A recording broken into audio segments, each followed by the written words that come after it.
Аз знам една история с едно БМВ, да сте карали по Цариградско с отгоре с такова на полицайите. Полицаите, да. Буркан на полицайите. Как сте карали така в София, бе? Ами е така, пак от скука отиваш, купуваш си лампа полицейска и казваш, сега ще сме полицаи.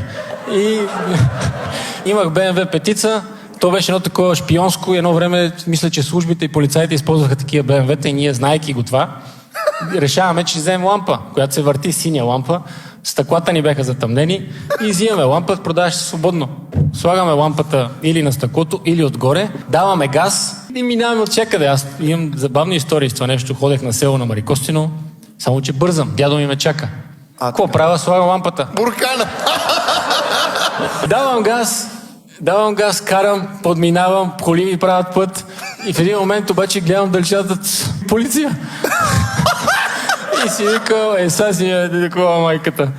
Обаче същия момент полицай ме вижда. Виждаме, аз тръгвам да намалям, обаче полицай ме вижда лампата и прави така с палката. Давай!